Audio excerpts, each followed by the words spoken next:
thank you for joining us today. My name is Jeffrey Olmstead. So I'm in charge of marketing at Vertical Communications.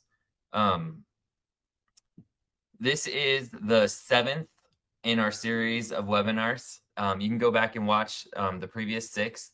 They're all on our website as well.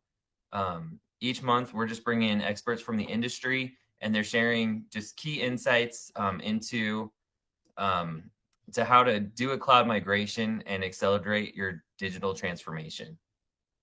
So we want to be able to help you take your customer experience to a new level. So whether you're on the cusp of going to the cloud with your CX, or you just want to learn and explore, this is the webinar series for you. We have one more webinar after this, so you can join us in December.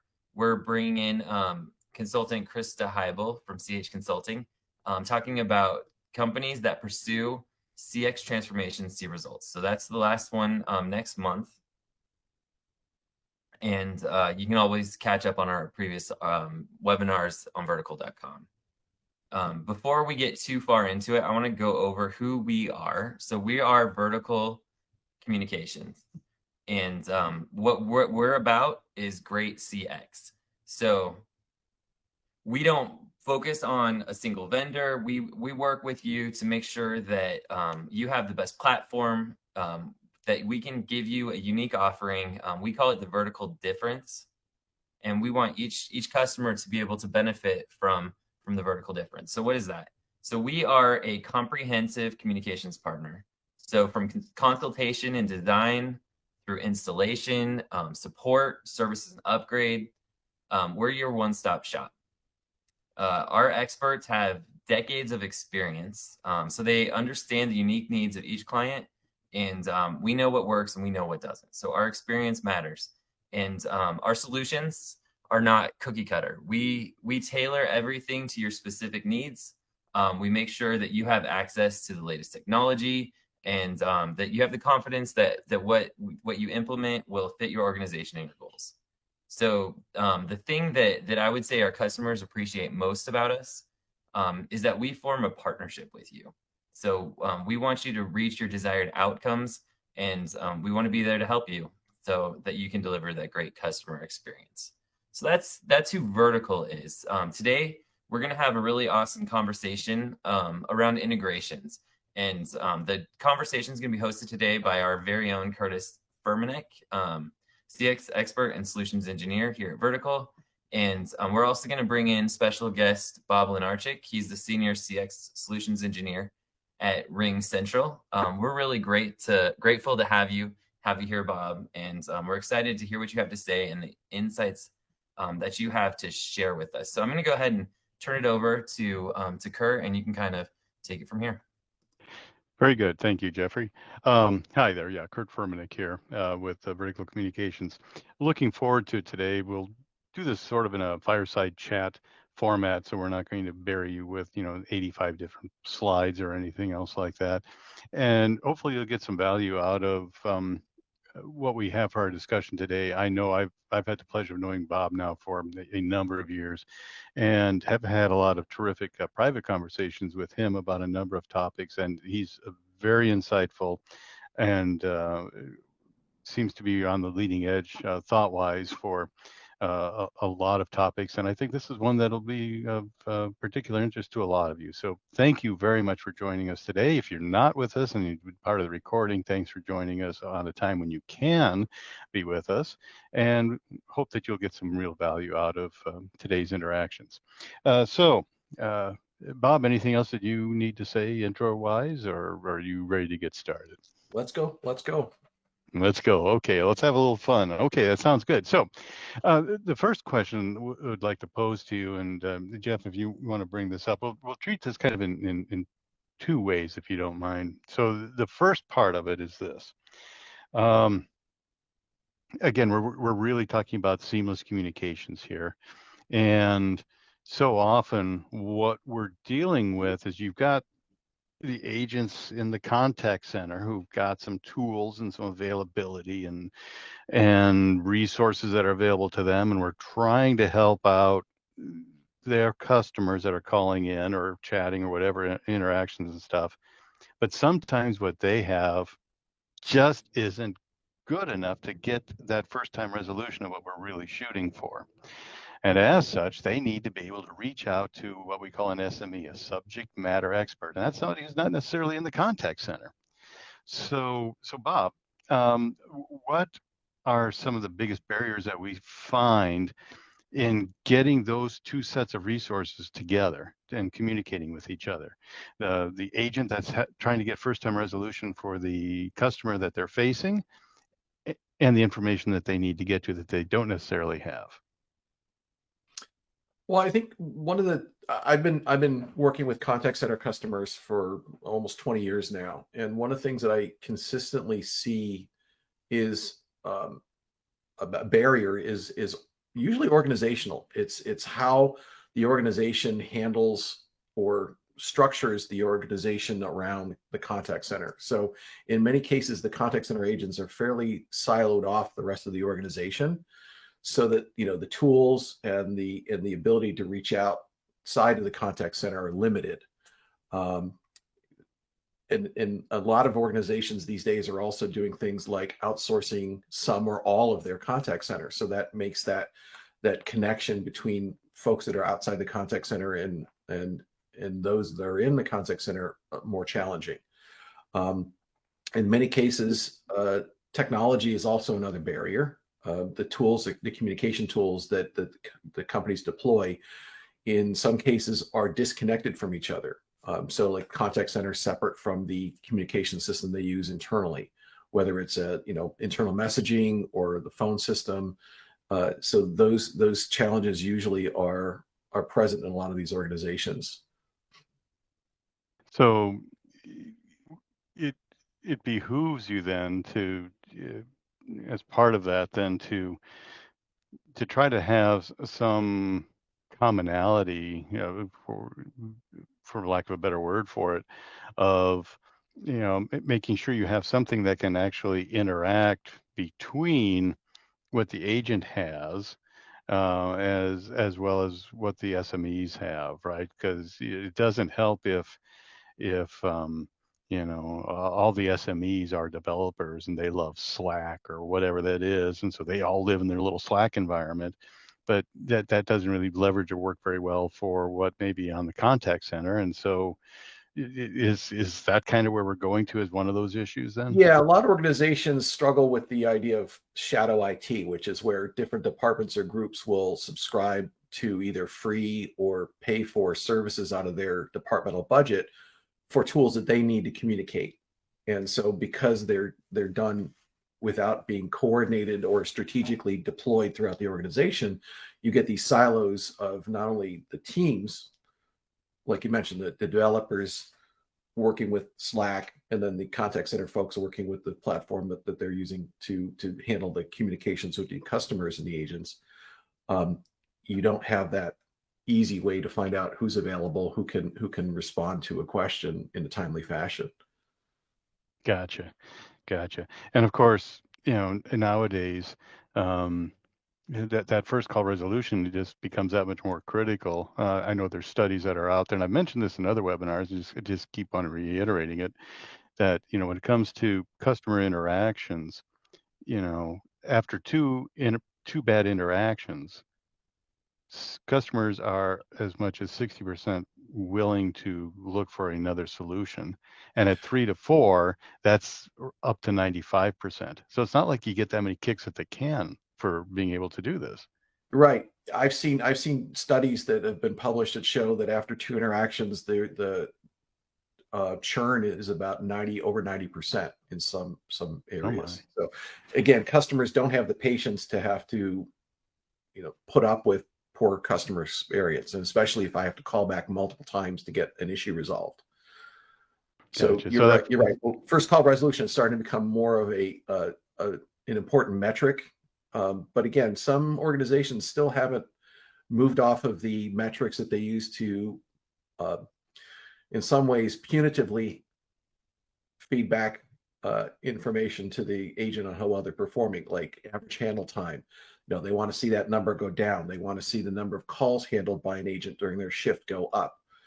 They want to see wait times go down. They want to, but at the same time, they struggle with having enough agents to fulfill the demand.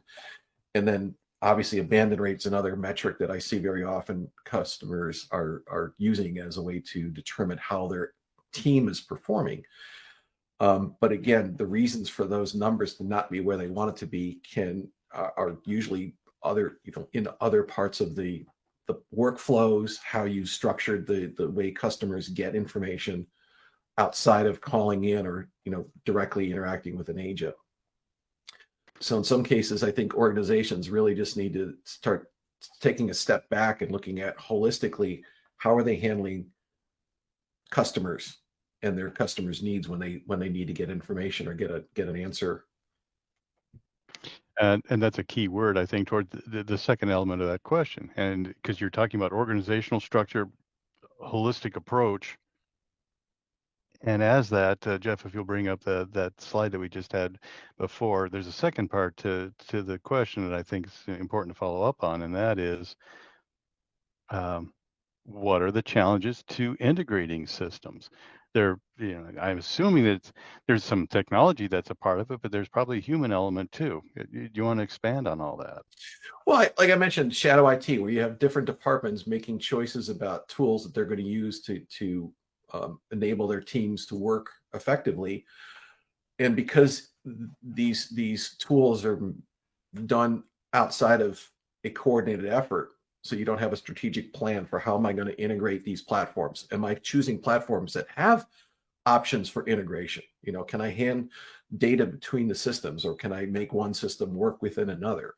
Those are the kinds of things that sometimes are not really thought through when they start to make technology decisions. And of course, with technology, you've got different contracts. You've got some on-prem systems. You've got companies who want to move or migrate to the cloud, but that can't all be done completely all at the same time. So you have these some things are migrating, some things are still on-prem. How do you get the cloud system to talk to an on-prem system? So a lot of these integration challenges are not necessarily technological, but just contractual or timing. But Gotcha. Again, it goes back to, is there a strategic plan of how am I going to take an assessment of everything I've got deployed for communications in my organization, and how am I going to work toward a plan where they're going to be communicating with each other, or deploy a solution that's going to make it easy for everyone to communicate on the same platform.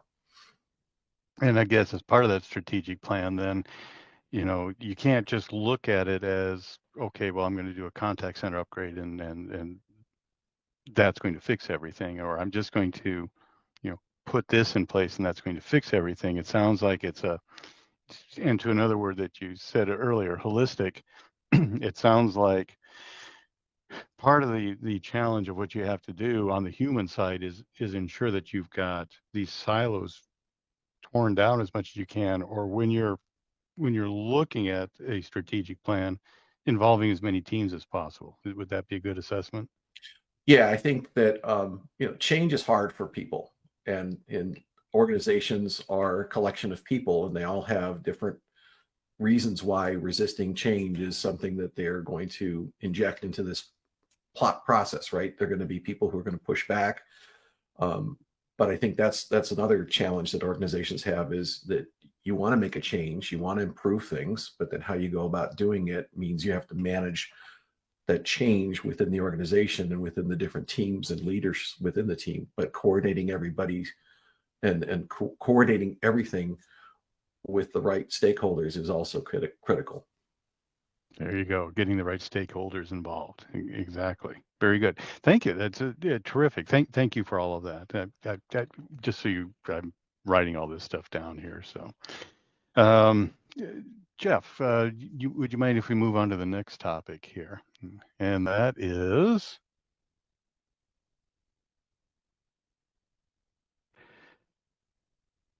go. And what are the tools and technologies that are emerging as game changers for companies that want to empower their agents. So now we're getting a little bit away from that human element and giving those humans involved the right resources and tools to do things. So what are some game changers?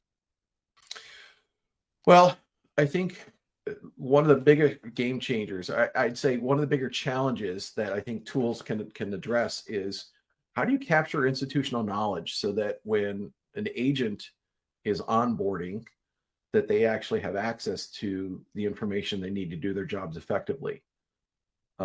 Many companies have subject matter experts that have knowledge in their head that's not been captured anywhere, or they have different systems. They may have SharePoint, they may have Google Drive or OneDrive where documents are stored. And in many cases, all this information is not coordinated in a single source of truth, because sometimes these different places where you store information may have conflicting information. And this is especially true with larger organizations, right? The longer an organization's been around, the larger it is, the more sources of information and different places information is stored. And then if I'm an agent expected to support customers with the products and services my company provides, that's the information that would help me do my job. So I think knowledge management tools that are integrated into the way that the agents work is, I think, a technology that more companies should be able to start looking at as a help. Another is, how do we onboard agents and train agents using examples of what a good call should look like or a good interaction should look like, or giving them examples of what not to do. So the training using real world examples is another tool that I think can help empower agents. And the most obvious one is communications platform. How do I make the tools that an agent has access to give me access to a subject matter expert, right? So if I have an integrated UC and contact center solution, so I can do things like if I'm on a call with somebody and I need to conference in someone outside of the contact center, do I have the ability to see their presence to see if someone is available? Do I have a way to instant message somebody or direct message somebody and know that they're available to respond in a timely fashion? Or do I have a chat group within the tool to allow me to post it to a group of SMEs and see who can respond quickest?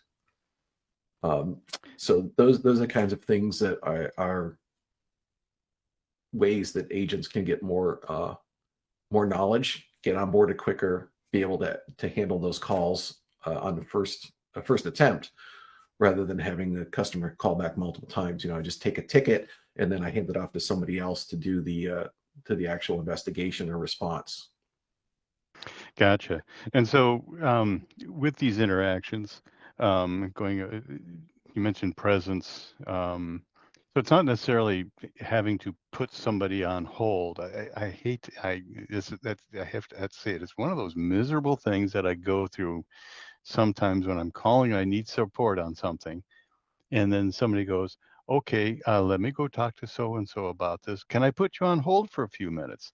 And then it's 5 minutes of just death of music on hold, and then they come back and they say, "Oh, yeah, thanks for holding. Yeah, we're getting this and we're getting that. And can I put you on hold again?" Um, that's kind of a lousy experience. So you're talking about tools where I can, while I'm engaged, I can answer, I can make questions, and I can get files sent, and I can actually get answers while I'm still actively engaged and not putting somebody on hold for 5 and 10 minutes at a time. Yeah, I think personally, I don't mind being put on hold as long as the agent can get the answer and respond. So if I have to be on hold for a couple minutes, now obviously obnoxiously loud music can make that experience a little weak. Where I think the bigger frustration is when I get transferred around. I call an agent, and again, this could go back to the organizational question we were talking about earlier, which is, if I have a large contact center, are my agents so specialized that if I get routed to that agent incorrectly, right, they can't answer my question. So all that, you have to go to a different department. So let me transfer you, right? And ideally, they do a warm transfer, so I don't have to repeat everything, or they've got things captured, and that new agent has that information in terms of what the purpose of the call is, so I don't have to repeat myself. But again, either one is not a great experience. Ideally, you'd want to have the information at the fingertips of the agent. And I think that's where, again, goes back to the knowledge management tools. How do you capture all the information that can help an agent do their job and be more, appear as a more of an expert on a broader range of topics and have to always reach out to an SME. Gotcha. Are there any particular knowledge management tools that you find are particularly effective at this point in time? There are a bunch in the market, but what RingCentral Contact Center offers is an integrated knowledge management tool that is actually pretty interesting in how it approaches the idea of it. Because it's a tool designed not only to give agents access to knowledge, but also it's something that AI bots, conversational bots, can access the knowledge base through API calls. It also provides ability for you to make self-service available on the website. So instead of having static frequently asked questions, you've got now a live knowledge engine that can feed those questions, and I can do searches on that from the customer side. And even going another step further, many times customers, when they start their journey about getting a question an answer, they'll start with a web search. Classic example I always use is, got a new refrigerator, I need to change the water filter. How do I do that? So I do a Google search, and typically I'll find, the responses for the search will not be the brand of refrigerator that I have or the specific model. It'll be generic, or it could be, not even the vendor or the manufacturer. It's probably an appliance retailer offering, these help self-service videos and things like that.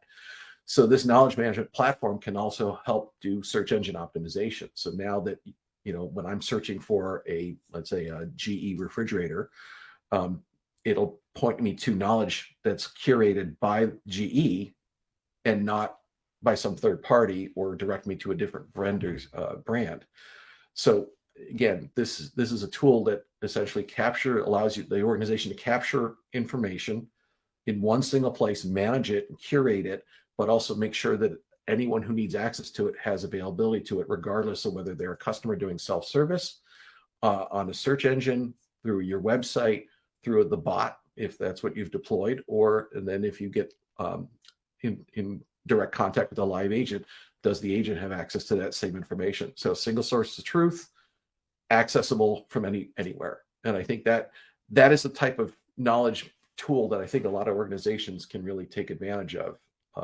And again, it helps in a lot of different ways, especially now that more and more consumers are looking at starting their journey by not picking up the phone as their first attempt.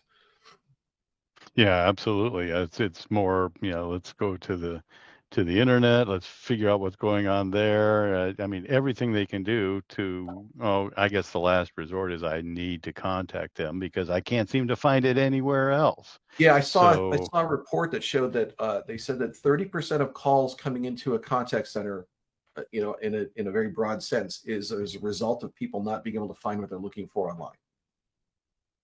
So when you think about the reduction in number of calls that can come into the contact center by deploying a good knowledge management solution, can make a huge impact on how much time an agent has to handle those more complex interactions, or just call volume in general. Staffing is always an issue, right? So if I don't need to staff as many agents, because my call volumes are being deflected to other sources, then it saves a lot of money for a company. That's fantastic insight. I mean, you hear a lot about self-service and those components, but it's what drives it in the background, and having a common tool that is not just for your folks, but even for consumption by the general public too, and have access to, real game changer. Think about it this way. Question. Think about this also, that when I'm doing a search for information and I don't get what I'm looking for. I'm getting conflicting information. I get frustrated. So by the time I actually talk to a live agent, whether it's on a chat or a phone call, my frustration is going to come out toward that agent. Right. And that becomes harder for the agent to do their job because they're dealing with the emotion of the situation, not just the question that needs to be handled. And again, having consistent information across all the different ways a customer or an agent can access can also reduce that frustration and improve the agent experience and make sure that they feel like they're doing a good job, right? They're making the customer happy. And it shows when somebody says, "Hey, thanks for your help." And I always do that when I'm talking to a person on the phone and they help me. I'm always giving them direct compliments because I know the calls are being recorded. Somebody's reviewing the calls. So I want to make sure the agent hears it from me when they've done a good job. That's excellent. And we always have to keep that in perspective. The customers that we are servicing within this CX realm are not just the end consumers outside of the walls of our company. They're also the folks that work for us and are servicing those people. They are just as much an important part of being our customer base as the others are. So thank you. Next question, Jeff, if you don't mind here. And I think we've been kind of dancing around it a little bit with the knowledge base, the components, and the self-service and the other things like that we've been talking about are all a part of the components of course, the two letters that everybody's talking about nowadays, and that's AI. So, how it sounds like we've already led with prior discussion into this. How does AI and other related technologies play a role in optimizing that collaboration? And I think some of what you've described are all AI based. So do you want to elaborate on that a little bit, Bob? Yeah, I personally, from what I'm hearing and seeing, how AI is being deployed or talked about in this industry is not directly addressing the interaction between an agent and a subject matter expert outside of the contact center. It's usually done as a way to offload a lot of the simpler, repetitive, easy to answer type of questions so that the agent doesn't need to be involved. And what that does is it frees up the agents to handle the more complex interactions and give them more time to actually get that resolution handled on that first attempt.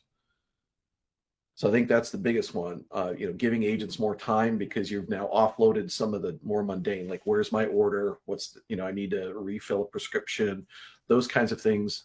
AI bots are really well tuned to do so.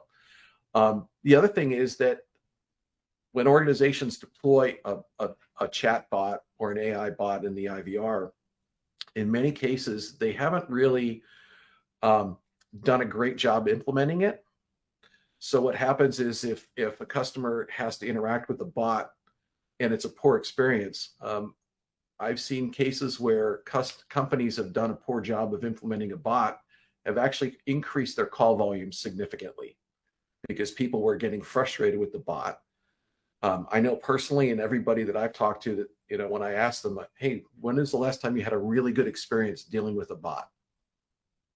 And most people are saying, "I'm immediately going representative agent, or I'm pressing 0 in the IVR, or trying to get out of that automated system because it wasn't servicing my needs." I mean, I can't tell you the number of times where I call in to talk to somebody, and then I get please tell us in a few words what you're calling about.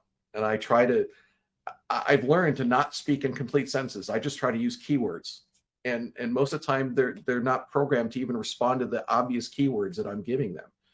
So, again, bots are great when they're built well. And I think leveraging subject matter experts to make sure that the bots are delivering the right information based on the different intents or the questions that a customer can ask will be a way to help with that. It's not so much direct interaction between an agent and a subject matter expert, but it's more of how do we leverage what the knowledge of in the subject matter expert's head is and deploy it using AI technologies to help offload those things.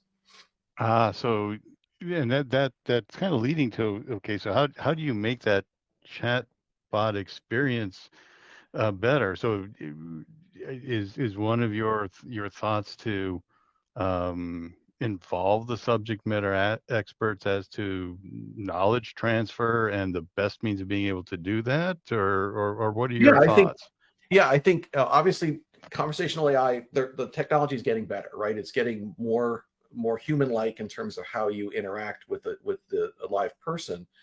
But at the same time, if the bot doesn't have access to information to be able to respond, or you haven't built out the responses and the proper integrations to the back end system, like a knowledge management platform, that's where you get the customer frustration going up, and you're doing exactly the opposite of what the intent of deploying a bot is, which is you're driving up call volume instead of reducing it. I think some organizations also think, again, because AI is such a large collection of different technologies, and a lot of people think, well, it's artificially intelligent, which means I just set it up once and then it figures out the rest by itself. Bots need care and feeding. You need to not think of it as a set and forget thing. You have to constantly tune it, making sure that when you look at the different ways people ask the question, that you've got the right intents and that you're matching what the bot recognizes as a question, matches it to the response and workflow that you've built for it. So again, different bots have different tools to provide that. And I think another area that would also be critical when you're looking at bots is what am I really trying to solve for? What are the challenges? What kinds of things people are calling in or interacting or sending emails and chats in, to understand where are my opportunities for automation. Sometimes people deploy a bot where almost all the interactions are fairly complex. They require multiple things for an agent to do, and a bot may not be best suited for those. So that's using great technology for solving the wrong problem. So I think getting information about what's happening in the contact center as a way to feed forward and determine how am I going to best optimize use of this AI technology. So you're going to need to have some solid reporting structure on two elements. Sounds like the AI tools that you deploy, you're going to want to have some reporting structure to get an idea about what selections are made, what's working effectively, and then which ones are not, and then seeing if that matches up with what's happening over in the contact center and finding out, okay, so I'm getting a bunch of calls on these items over here, and it just so happens those are the same things that we're not getting a lot of interactions on that we expected to over here on the AI piece, and then trying to marry that data up between the two and go, okay, well, this is happening here, this is happening here. How do and then trying to correlate that together. Yeah. Well, and I think you look at how agents are capturing the reason for the call or the interaction. Disposition is the most common way, right? I've got a pick list of things to say, what's the reason for the call? Oh, I'm doing a balance inquiry, or I'm doing an order status update, or I'm changing an order, right? So I've got these fixed list of things that an agent tags a call, so that now I can look and run reports and say, okay, look at my dispositions. I have 80% of my calls are for this disposition or that. That only captures a very small part of what actually happens during that conversation. So one of the things that RingCentral Contact Center provides is a interaction analytics package that allows me to look at every single interaction and use AI to extract what's being said and correlate that to a sentiment, correlate that to different aspects of frustration. Is the agent showing frustration? Is the customer showing frustration? And so I can use these tools to extract what's really happening. Why are people calling in? And if they're calling in about a particular topic, is it because of something that is outside of what the contact center can handle? Let's say, for example, going back to what we talked about related to not being able to find what I'm looking for online, right? I went to your frequently asked questions, and I'm not able to find anything about your new product line that you just, announced last month. That's an opportunity for me to now look outside the contact center and say, hey, let's go look at the website and make sure that's updated. And again, can we, if we have a large number of products or services and a lot of information that customers would be trying to get information about, can we deploy a knowledge management tool and curate that information in a different way? So I think using interaction analytics, where I can analyze every call, gives me that roadmap of where to go next. And I always look at the 80-20 rule, right? 80% of your traffic is going to come from 20% of the reasons. So let's look at those 20% and handle a large percentage of why people are calling in, or the level of frustration they're experiencing and things like that. So it gives me that guide to how do I leverage AI or not? How do I leverage other aspects of how I deliver information to customers to give me a overall better customer experience, but also reduce the frustration that gets directed at your agents, which then improves their experience. Again, helps improve customer experience as well. So you've got different elements of AI helping the entire course of the journey. I've got elements that are upfront, hopefully trying to help provide some self-service, some deflection, some access for information that the customers can utilize.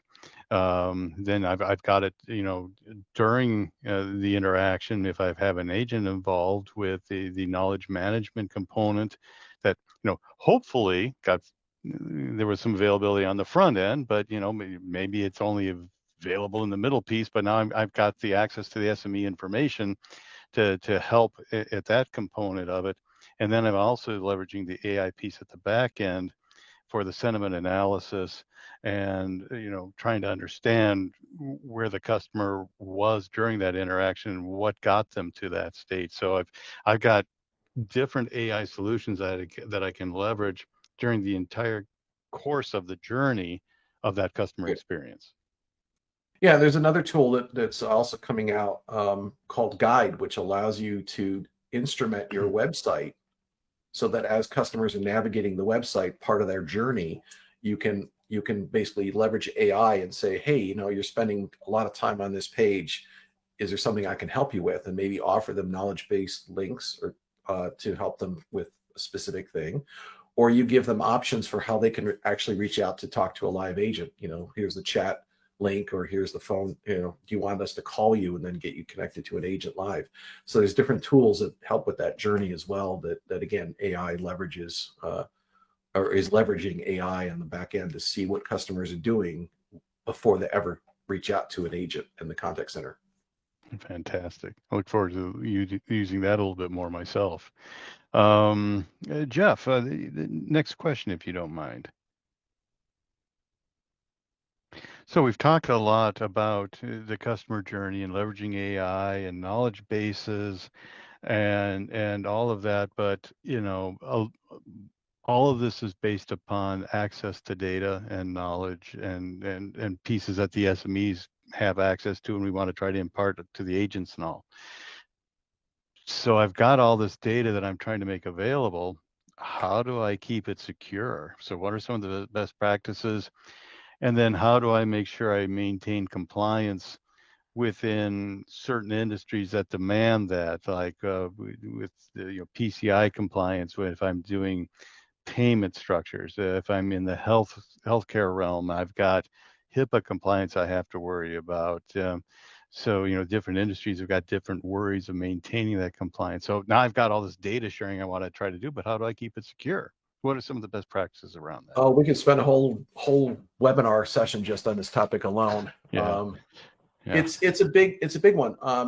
Obviously, making sure that the platforms that you deploy have good security, as part of the platform itself, right? Making sure that you can integrate with your network authentication system, single sign-on, leveraging multi-factor authentication, which is becoming more and more required in some environments, especially when you're dealing with regulated industries, right? You want to make sure that the agents and the employees are being authenticated properly, especially when you've got hybrid workforce where they're not always in an office on a controlled network, right? So I'm working at home on my home network, going across the open internet. So making sure obviously your platforms are using not only data encryption at rest, but also in transit.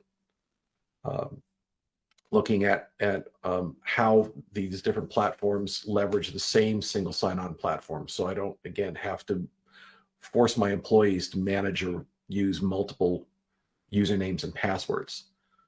The other thing is when it comes to workflows, right? I was working with a customer that would issue refunds when a customer had an order that wasn't correct. So they would refund the payment for the order. And I found out they actually took the credit card information, wrote it down, and put it into an Excel spreadsheet, which then at the end of the shift, someone would go and manually process the refunds. My jaw dropped when I heard that. Oh And my. so obviously you mentioned, integration with payment processing systems, right? Making sure that the tools that you provide to the agent allows, masking of the information. So if they're taking information and typing into the input of let's say a payment processor, that I automate the pause of recording so that information is not captured at all in the recording, or provide a way for the agent to just transfer the call to the payment IVR, and then when the payment is done, it comes back to the agent with a either the payment went through or it didn't go through. So the agent is no longer even hearing the credit card info. Providing self-service options, right? So I don't have to actually get into an actual conversation with an agent, that I could handle it using an automated system to handle payment. The other area is making sure that you're using tools to ensure that agents are compliant to the regulations, right? Making sure they're not saying things incorrectly, and one of the tools that we recently introduced is something called RingCentral, which is a platform that does conversational intelligence. So it's a system that looks at across all the interactions, and then will determine, you can set up triggers to say, I'm tracking for compliance requirements. Like, for example, if I have to notify people that their call is going to be recorded, and it's incumbent on the agent to do that. It's not done through an automated way, before the agent is connected to the caller. Are they saying the right things? Or, for example, I'm signing up for a service, and they have to read some regulatory information to say, okay, I have to read these things to confirm that you're going to now agree to sign up for service with us, right? Making sure that they're following those things. So using those types of analytics to make sure that people are compliant with the regulations, making sure that if they're trained, everybody has to go through compliance training where I work on an annual basis, right? So there's certain things I'm not supposed to say or are supposed to say. Am I actually doing it? Are the agents actually doing it individually or in aggregate?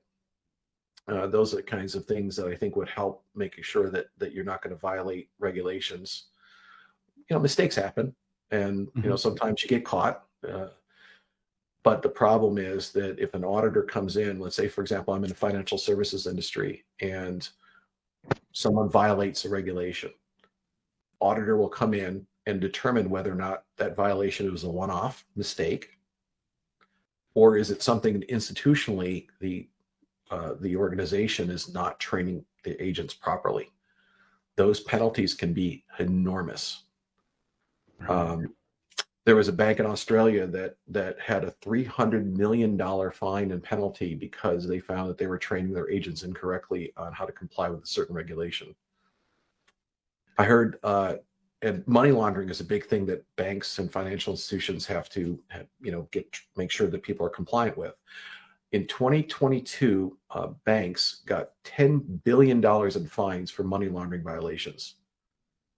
So again, these kinds of best practices go beyond just, encryption and security of the data itself. So it's a very holistic thing. And I think leveraging tools like AI to do that post-call analysis and figuring out, do I have a problem with an individual, or do I have a problem overall, and I need to adapt my training and my onboarding process. So you have that post call, but even the RingCentral, if I was hearing you right, the RingCentral is actually actively involved real time during the call of Well, giving there are guidance? technologies. RingSense is a post interaction analytics Okay, tool. that one's post. Okay. Right. And there are tools that are available for what we call agent assist, which provides not only things like somebody mentions a topic and then knowledge base articles or suggestions come up, but also, is there a certain sequence of things that the agent has to cover during the call? Are they hitting those things? And they're getting that feedback in real time. Yes, I did this, I did this, I did that, and I'm all good to go. And then it goes. Some of the tools also are now starting to branch into the idea of doing behavioral coaching. Like, for example, am I showing empathy? Am I talking too fast or talking over the customer? Things like that are also tools that are available. But again, those are focused more on making sure that the interaction between the two individuals are done well and covering the right topics versus, am I dealing with security? Mm-hmm. That's Or am I doing all the things I need to maintain compliance? I need to make sure that since we're talking about this, that I'm covering this, this, and this. Am I getting the reminders to make sure that I do that? Yeah, and there are tools out there that capture data from multiple sources in the customer's organization and provides a way to look across everything for things like compliance violations, doing things like scrubbing PCI or personally identifiable information that should not be stored in any recording. There's a company called Theta Lake that is designed to handle all that. So, pull in sources of information and data at rest from a lot of different platforms, and then provide me a holistic approach to see, am I compliant? Am I, finding areas that need to be addressed, and also scrubbing information out so those recordings at rest or the information stored at rest are not compromised if the data itself is compromised. The personal information. You hear about credit card numbers and social security numbers and personal information being stolen from, somebody hacked the database, and now they've got millions of records that are out in the wild.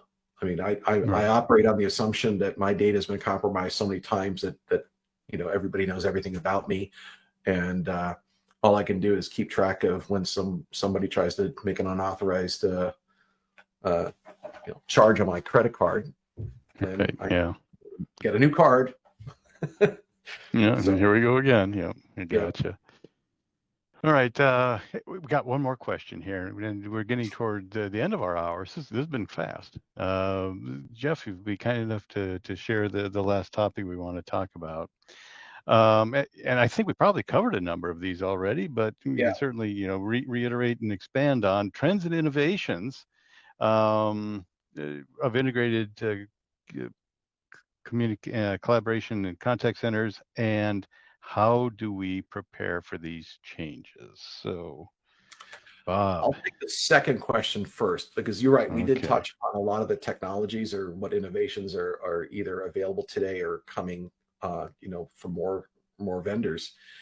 Is really rethinking the idea of a contact center, right? Being open to changing, and it means, I've done, if you've done something for 20 years this way, it doesn't work anymore in the new world, right? The competition is there for a lot of organizations, and if you're not doing a good job of, securing their information, delivering a good customer experience, making sure the agents have the tools they need to effectively answer those questions on the first call, then you're really not going to be open to deploying some of the technologies that are coming out to make it easier, right? Obviously, the big thing right now is making sure that the communications platform you use for the agents and the back office people, the people who are outside the contact center, are using the same platform. They have access to see who's busy, who's not, being able to message them or contact them on the phone in real time and get that answer, to be able to get that customer's issue resolved is probably the easy button. But again, you go back to these companies that have legacy systems and the budgets to deploy a complete cohesive solution isn't always there. So now what's the strategy and the plan to go forward and making sure that you've got more than just next quarter's or next year's budget in mind, like what's my 2-year, 3-year plan for transforming the organization with all the different tools and technologies, and again, make it a holistic approach, and make sure that you're also managing the change. You know, the fact that there's going to be resistance to that change. That's another piece of preparation, is saying, look, we have to adapt as an organization or we're going to lose to the competition. And here's how we're going to do that and why. Right. That's the important thing. I know Craig is always big on start with why, right? Why are we doing this? Right, exactly. And again, the reason for an organization exists, unless you're a nonprofit, is to make money, right? And so delivering good customer experience, making sure your agents are well trained and you don't have high attrition on the agents, because that's an expensive part of running a contact center. You know, looking at all those factors helps the bottom line. And you know, like you said, we've touched upon tools. AI is obviously the big thing everybody's talking about. Generative AI is something that is becoming more and more prevalent, and a lot of vendors are looking at how I can leverage generative AI to do things like summarize calls to capture that, do the analytics around it, provide ways for agents to easily answer a question without having to type it out in real time every time. We talked about the conversational intelligence, being able to look back at all the interactions and then get trends, get information about how is the team doing, how are groups within the team, how are individuals performing relative to the different tasks that are being asked to perform. Who are the top performers? What are they doing different that makes them the top performer? And then what can we do to apply that to the lower performers and improve their game? I couldn't have summarized it any better. That was fantastic, Bob. Thank you so much. I have again filled up several pages of notes after having a conversation with you, so nothing has changed. I've learned a lot. This has been fantastic. I hope everybody else has gotten the same value that I have out of this, and be able to, don't be afraid of AI. Embrace it. Don't be afraid of change, and very importantly,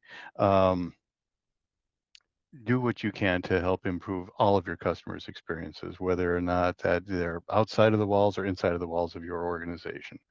Jeff, I'm going to go ahead and turn this over to you for wrap up. But Bob, thank you so much. Welcome. Glad to be helpful. Yeah, I just want to reiterate, thank you so much for joining us, Bob. Really glad to have you. Really loved the discussion. I thought it was great. Really look forward to being able to kind of help customers kind of wrestle with this in the future as well. And everyone who joined us today, thank you so much. Really glad that you were with us today. I hope you found it useful as well. And no matter where you're in your CX journey, I think that there's pieces of this that we can definitely take and implement into our customer service. Our next webinar, just as a reminder, is going to be next month on the 13th in December. And we're going to be talking about how to pursue CX transformations in a way that deliver results. We're bringing in Krista Heibel from CH Consulting. So I'm really excited to have her share from her vast experience and expertise. And I think it's going to be really good. So thank you again for attending today. And I hope you have a great day.